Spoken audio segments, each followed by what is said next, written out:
Corintios, capítulo 10,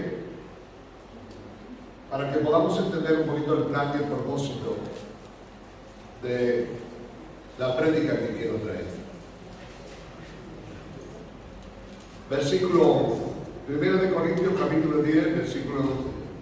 Y estas cosas le acontecieron como ejemplo, están escritas para molestarnos a nosotros, a quienes hemos alcanzado los fines de ¿qué? Del siglo. Todo esto que se había escrito, Pablo trata de decirle a los corintios que tenían planes y propósito Dios. Y le dijo, todo esto que se ha escrito no ha sido simplemente para de aquel momento del pueblo de Israel, sino para nosotros los que hemos alcanzado por la gracia de Dios el fin de los siglos. Si hay algo que debe de entender la Iglesia, que tenemos fe de que somos la generación que seremos arrebatados por el Señor. Así que somos la generación que vamos a ver el fin de todas las cosas y el fin de los siglos, que con ello va a contribuir el rapto de la Iglesia, y entonces vendrán los juicios para los que se queden en esta tierra. Pero el Señor nos deja a través de la Biblia, nos deja claro que Dios es un Dios todo misericordioso, bondadoso, pero también es un Dios justo y recto, y que no tomará por inocente al que sea culpable. Y por eso Dios tiene planes y propósitos, para que aquellos que han determinado entender y creer en el proyecto de Dios, vivan para Dios, anden para Dios, y que sepan que tarde o temprano tendrán que dar cuenta al Dios del cielo. El apóstol Pablo le escribe a los corintios y le dice, no hagamos las cosas que ellos hicieron, no vivamos como ellos vivieron y caminaron, porque ellos recibieron corrección y retribución de Dios. Pero para que vosotros no caigáis en la misma piedra ni tropecéis por dos veces en el mismo lugar, hoy os advierto, para que viváis una vida llena de la verdad del Señor. Hoy quiero traer un mensaje que quizás nosotros deberíamos de empezar a reflexionar sobre esta verdad. La verdad de hoy se basa en el libro de Jeremías, capítulo 2. Esa es la verdad de la que Pablo estaba hablando. Aquello que quedó fue para recordar, para entender y proyectar la verdad de Dios. En el capítulo 2, Dios le dice, vino a mí palabra de Jehová, diciendo, quiere decir que la palabra que iba a predicar este hombre llamado Jeremías, era una palabra que Dios mismo le había distribuido a su corazón, a su vida y al sentir de este hombre. Y necesitaba esperar y experimentar el poder de Dios. Yo digo en esta tarde, ¿cuántas veces te ha hablado Dios a tu vida? Directamente. ¿Cuántas veces Dios te ha hablado muy claramente, muy directamente a ti? Pues esto es lo que recibe Jeremías. Dice, vino mi palabra de Dios diciendo, anda y clama a los oídos de Jerusalén, diciéndole así, dice Jehová, me he acordado de ti. Si hay algo que tú y yo debemos entender, es que Dios no se olvida de nosotros, es que Dios se acuerda de nosotros, y que Dios no tiene en su memoria, y que Dios no te pasa por alto, sino que Dios no es un Dios olvidadito, que te creó, te formó, te dejó en la tierra y dijo, allí te la apague, yo no quiero saber nada de ti y de tu vida, sino que claramente la Biblia le dice, y yo me acordé de ti, porque siempre te he tenido en mis pensamientos. Si usted lee en el libro de Génesis, capítulo 8, versículo 1 al versículo 3, y dice, y Dios se acordó de Noé, aunque el mundo estaba lleno de pecado, aunque el mundo estaba lleno de maldad, aunque todo lo que había a su alrededor era pecado y destrucción, sin embargo halló gracia ante los ojos de Dios Noé, porque era un hombre recto y justo delante de Dios. Porque Dios no va a permitir que tú que eres un hijo de Dios, que andas en la verdad, que andas en la justicia, Dios se va a olvidar de ti, sino que Dios se acuerda de ti.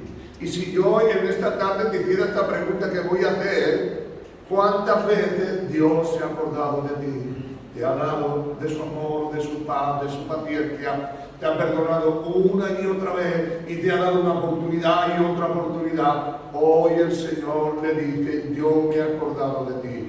Y eso no quiere decir que Dios se haya olvidado de ti, sino que Dios se acordó de él para referirse a su persona, a su vida y a su clamor. Estamos hablando del pueblo de Dios. Dios nunca se olvidó de Israel, nunca se olvidó del pueblo que Dios había sacado de aquella esclavitud. Me acordé de ti y de la fidelidad de cuando. ¿Están conmigo? Jeremías capítulo 1. De tu juventud. Dios le refiere claramente, le dice, yo me he acordado de ti, pero no me acordé de ti de tus defectos.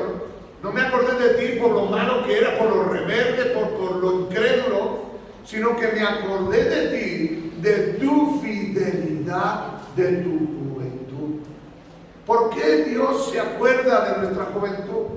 Porque Dios nos rescató de nuestra vana manera de vivir. Porque Dios nos sacó de este mundo y nos puso en su reino eterno. Y ahora Dios se acuerda de todo el trabajo, de toda la inversión que Dios ha hecho en ti. Y espera recibir recompensa del trabajo que tú has hecho.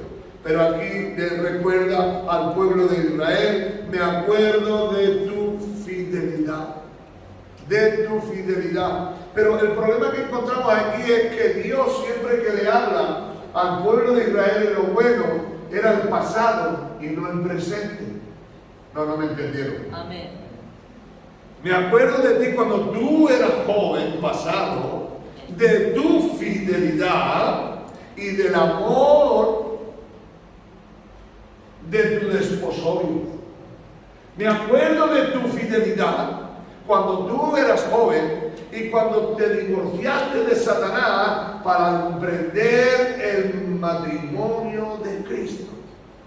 Hoy muchos no entendemos este propósito.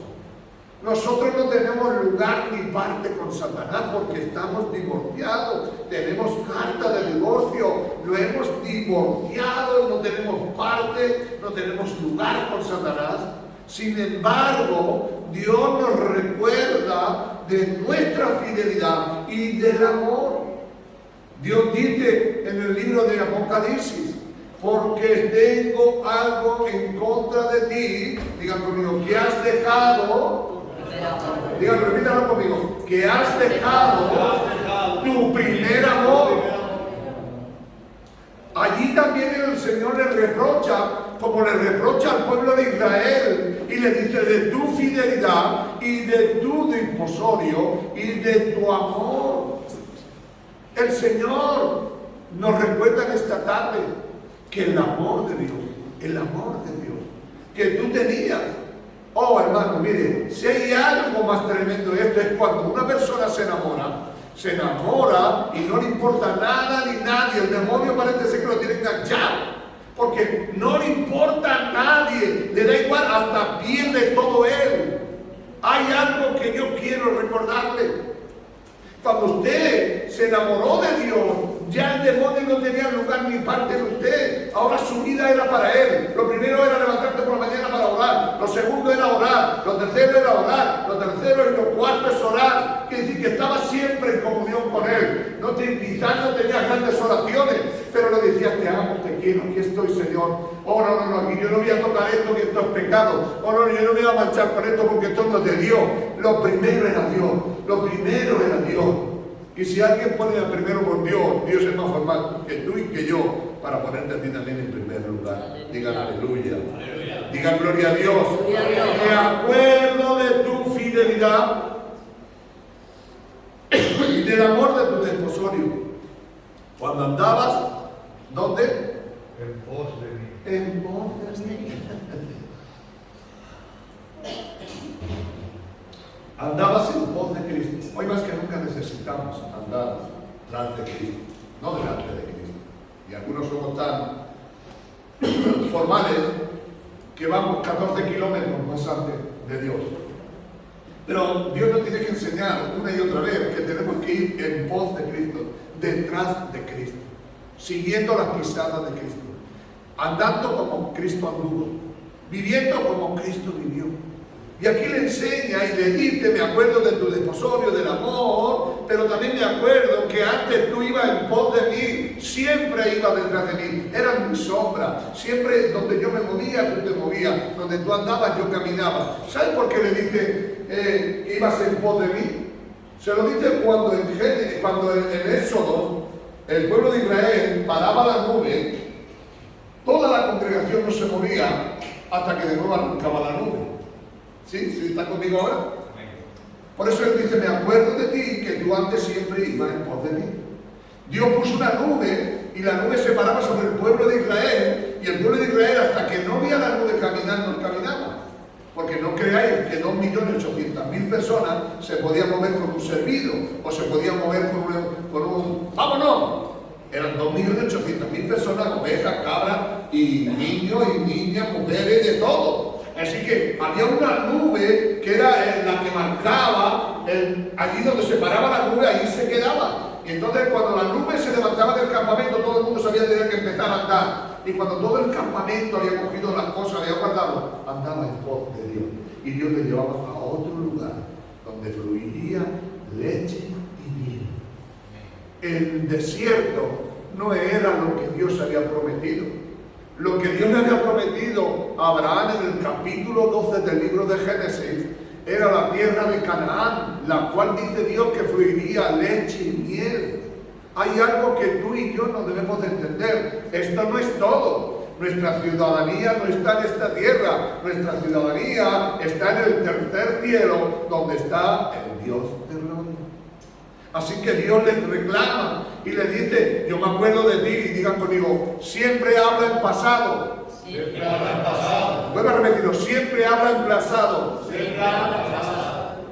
Me acuerdo de ti cuando tú eras aquello, y hay muchos cristianos que viven en el pasado. Yo oraba, yo ayunaba, yo me consagraba, yo me santificaba, Dios era lo primero para mí. Esto que parece un poco pitorreo, pero no es pitorreo, es serio. Hay cristianos que no hablan del presente, hablan del pasado. Y yo era, y yo hacía, y yo pensaba, y yo esto. Pero Dios no quiere ir a eso. Dios quiere que vivamos la vida de Dios. Dice algo asombroso. Dice, andaba en pos de mí en el desierto, en tierras no sembradas. Oh, qué bueno es, hermano. Cuando tú conoces a Dios y vives a Dios, tiene en Dios un deseo, un anhelo de servir y de honrar a Dios. Dice que no era tierra sembrada, que no era tierra donde ya habían trabajado otros, sino que era una tierra virgen, que tenía un corazón abierto a Dios. Ya no era sabio en tu propia sabiduría, no era un hombre y una mujer que sabía mucho, estaba esperando la voz de Dios. ¿Saben lo que nos pasa muchas veces? Que nos estamos convirtiendo en profesionales. Somos profesionales, sabemos ya mucho, y todos los que saben mucho al final fallan. ¿Saben por qué? Porque necesitamos la ignorancia para que Dios pueda enseñarnos y caminar en el Espíritu. Así que me acuerdo de ti cuando tú no tenías nada, cuando simplemente andabas por el desierto, eran tierras totalmente para sembrar. Ahora dice en el verso 3, santo era Israel a Jehová. Hay algo que hemos olvidado de esta gran verdad. El Señor le recuerda al pueblo de Israel que el pueblo de Israel antes era santo. La palabra santo es apartado para Dios y para el propósito de Dios. Cuando tú te apartas para el propósito de Dios, cuando tú te apartas para el proyecto de Dios, Dios podrá hacer algo. Pero si no te apartas, eres uno más. Dice, yo me acuerdo de ti, que Israel era santo para Jehová. Y dice lo segundo, y primicia de los nuevos frutos. Ahora yo pregunto, y pregúntate tú, Dios le dice, me acuerdo cuando al principio daba fruto. ¿Estamos dando fruto? Oh, ya te pido bastante, Señor, para venir a la iglesia cuando puedo. Pues yo tengo bastante yo, Señor, por favor. Ya tengo yo bastante con mi casa, mi familia, mis hijos. Es que antes tenía familia, casa e hijos. Pero Jehová, o el Señor, que no lo permitía y daba fruto. Si tú quieres leer en el capítulo 15 del libro de Juan, la Biblia nos habla de algo. Separados de mí, nada podéis hacer. Y el que no da fruto no puede hacer ni puede valer para el proyecto de Dios. ¿Para qué quiere Dios que seas una higuera y no des un higo? ¿Para qué quiere Dios que seas una vid y no eches ni un grano de uva? No te sirve. Dice que ve a aquella tierra, quítala, planta otra cosa, crecerá. No me entiendes. Hoy más que nunca somos higueras. Hoy más que nunca somos vid. Pero la pregunta es, ¿da fruto? Es que si no da fruto, tarde o temprano el Señor te cortará y te quitará y pondrá otro en tu lugar. Aleluya. Santo era Israel a Jehová, primicia de su nuevo fruto. Miré lo que dice el Señor un poquito más adelante. Y todos los que le devoraban eran culpables. Y mal sobre ellos, dice Jehová, venía sobre ellos. Había un momento en que Dios había sellado tu vida y había puesto un cerco alrededor de ti. Pero como dice la Biblia, ¿qué te sucedió a ti? Que Dios, habiendo plantado a ti de vid buena, al final se rompió el cerco, entró la zorra y te comió las raíces. Hoy más que nunca necesitamos entender de parte de Dios que Dios nos sigue y nos sigue hablando a nuestras vidas. Dice que cualquiera que tocara a uno de ellos era culpable de juicio y de destrucción. La Biblia nos declara a través en el libro de los Salmos que el que toca a uno de mis hijos toca a la niña de sus ojos. Pero te has convertido tú en la niña de sus ojos. ¿Te crees tú que tú puedes ser la niña de sus ojos por decir que eres la niña de sus ojos? No, hermano. Para poder ser la niña de sus ojos tienes que estar en el cuerpo de Cristo. Si tú no estás en el cuerpo de Cristo, ¿qué es lo que puede suceder? Nadie ha visto un ojo andando por la calle. Nadie ha visto un hígado andando por la calle. Porque el hígado, para que funcione, tiene que estar puesto en el cuerpo. El ojo, para que funcione, tiene que estar en el cuerpo. Dígale al que esté a su lado, quizás Dios te esté hablando. Ahora, hay una pregunta que Dios nos va a referir. Le vuelvo a decir en el versículo 4. Oír palabra de Jehová. Dice, oír palabra de Jehová. Porque Dios no llega a entender si este hombre, todo lo que había hecho, todo lo que había dado, se acordó de él, se acordó de su fidelidad, de su principio, del amor que tenía, cuando todo lo que hacía siempre lo hacía con el propósito de agradar a Dios. Hay algo que Dios vuelve a preguntarse en este momento, y esto es para ti y para mí. Verso 5. Así dice Jehová, ¿qué maldad ha hallado en mí? ¿Qué es lo malo que tú has visto de Dios para ti? Para que no le seas fiel, para que Dios no sea lo más importante en tu vida. Dime, hermano, pero es que hay algunos valientitos que se atreven a decirle cosas a Dios. Pero dime, ¿en qué te ha fallado Dios? Hombre, es que yo quería, pero era mi voluntad. Entonces tú querías, pero no era la voluntad de Dios, que es muy diferente. No es que Dios haya fallado, es que tú te has pasado porque has pedido algo que Dios no estaba en su plan, en su propósito. Aleluya. Aleluya. Amén. Dios no falla, falla tú. Amén. Vuelvo a repetir, así dijo Jehová, qué maldad hallaron en mí vuestros padres, que se alejaron de mí y se fueron tras la vanidad, y se hicieron vanos. La palabra vano significa vacío, hueco, que no tiene nada que retenga y que valga y que tenga valor. Pero la pregunta de mía, no muy sabio, ¿en qué y cuándo Dios te ha hecho algo para que tú y yo seamos tan injustos con Dios? Es que me ha salido mal un negocio, pero el negocio era de Dios. Es que me ha salido de mal, y no quiero poner cosas, tú ya lo sabes. No le eches culpa a Dios. Quizás no entendiste el propósito de Dios. Habla siempre Dios y le vuelve a decir en qué he fallado a este pueblo. Lo saqué de la esclavitud, lo llevé por el desierto 40 años, nunca hubo nada que le faltara, siempre estuve con ellos, siempre les socorrí, siempre les ayudé, siempre estuve con ellos y me sigo preguntando, dice Dios, ¿en qué he fallado?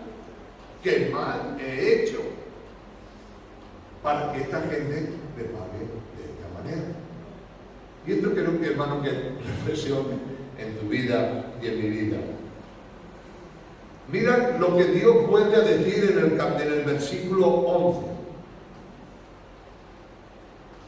Manténgase aquí en esto.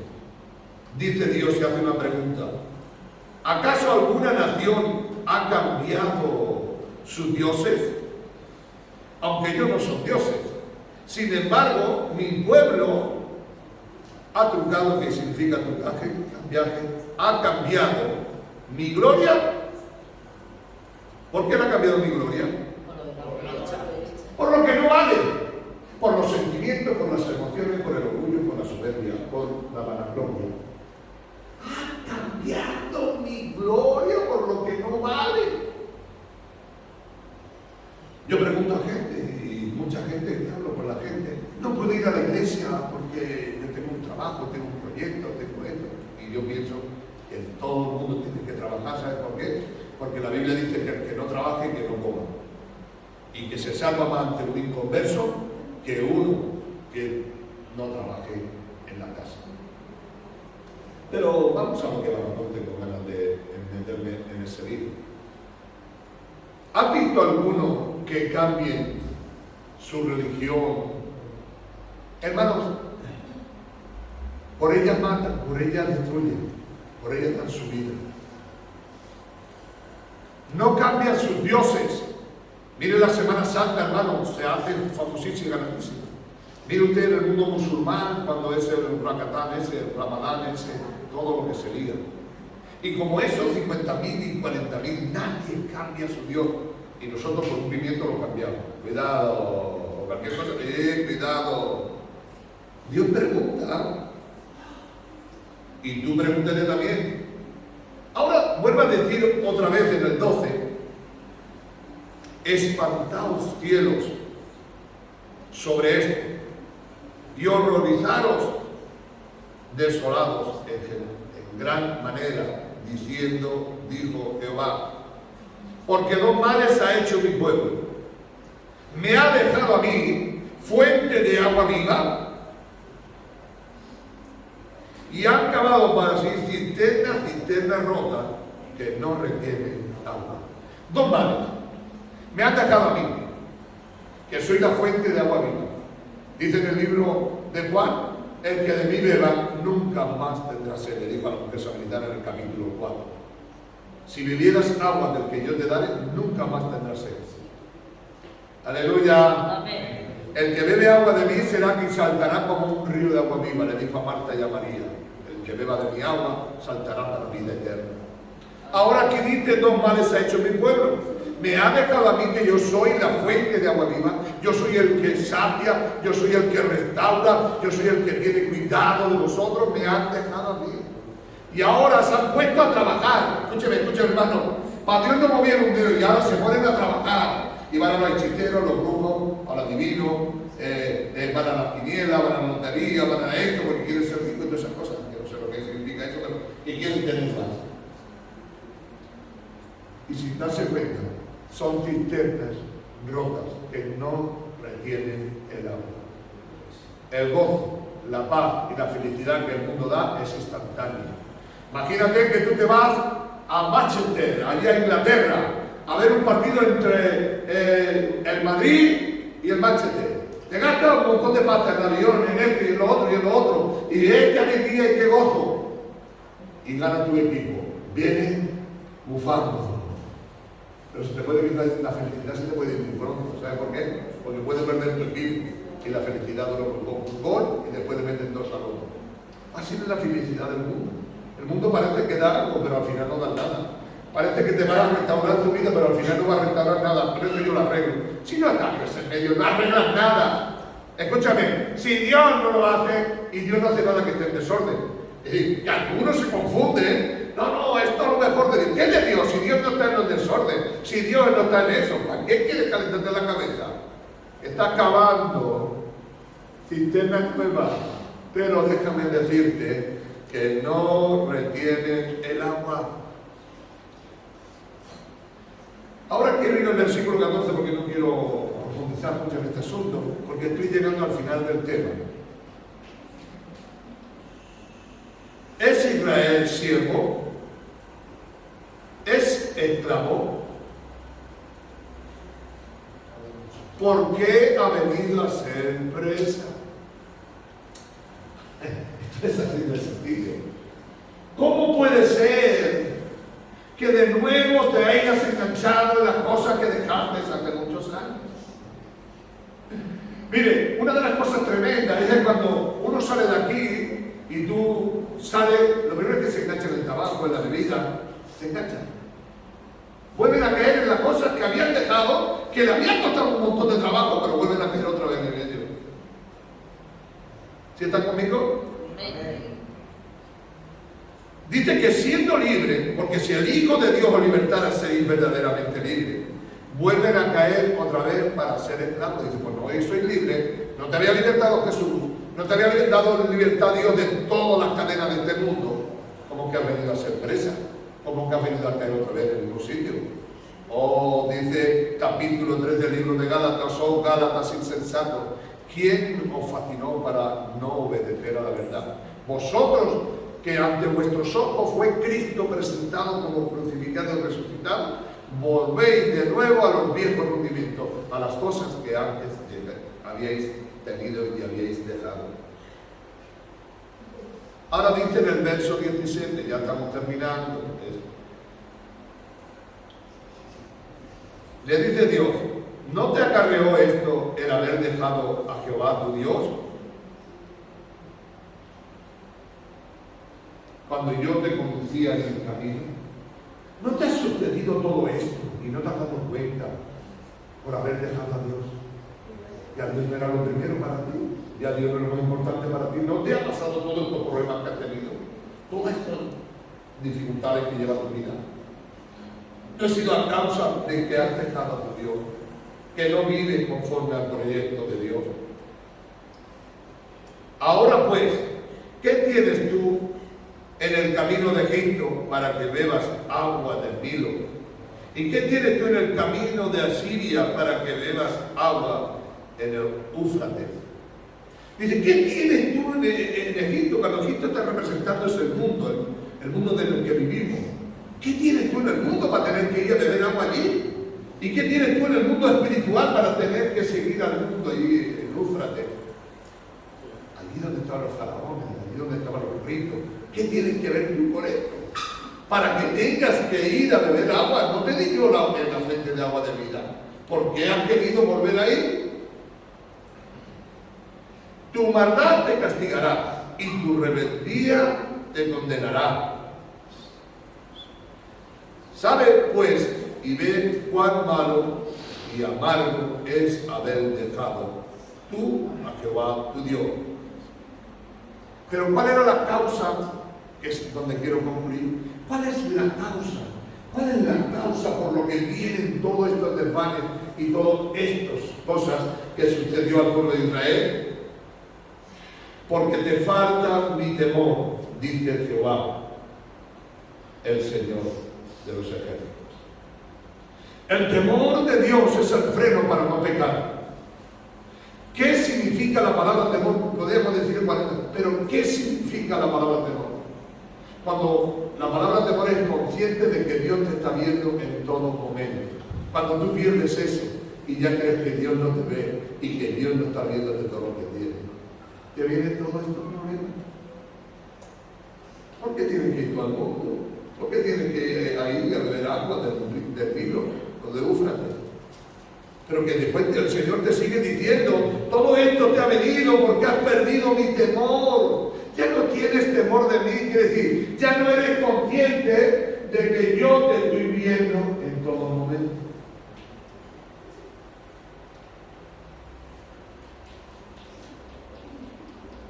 Dice en el capítulo, en el libro de Apocalipsis, y los libros fueron abiertos. Y cuando se abrieron los libros, estaban hechas todas las obras que el hombre había hecho, las buenas y las malas. Y fueron pesadas en la balanza. Aleluya. Todo lo que tú presentas, todo lo que tú has hecho, va a ser abierto y leído en público. Pero cosas que están ahí, que son hasta vergüenza pensarlo. Todas esas cosas van a salir a la luz. El día 23 a las 8:15, hiciste esto, esto, esto y esto y esto. Escondido o público, da igual, pero él lo va a decir. Y todo va a ser pesado en balanza. Y Dios va a ver lo que hay en un lado del otro. ¿Sabes cuál es el problema de esto, hermano? Que creemos que esto es de mentira, pues es de verdad. ¿Sabes cuál es el problema de esto? Que le tendremos que dar cuenta a Dios. Y si todos fueron juzgados según por sus obras, por lo que habían hecho, por lo bueno y lo malo que habían hecho. Pero hay una cosa que nosotros debemos de entender. Y Dios te vuelve a preguntar el temor de Dios. El temor de Dios, si se aparta de nosotros, es el freno para irnos al pecado. Es que algunos piensan y creen seguramente que Dios es amor. ¿Sí o no? Dios es amor. Sí, es verdad, Dios es amor, pero también justicia. Es decir, que no va a pasar ni una jota ni una tilde. Porque si tú tienes un rey en España o en el país que sea, hay un rey que es bueno, hay mucha injusticia. Para que un rey sea bueno tiene que tener amor y justicia. Porque si no, no hay rey. Es un cachondeo. Lo pasa como nosotros aquí en España. Nosotros aquí lo que tenemos es democracia. Y la democracia se ha convertido en un cachondeo. Cada uno hace lo que quiere, pero a ti no te dejan hacer lo que tú quieres. Los demás tienen que hacerlo, pero tú no. Y este es el problema que estamos teniendo.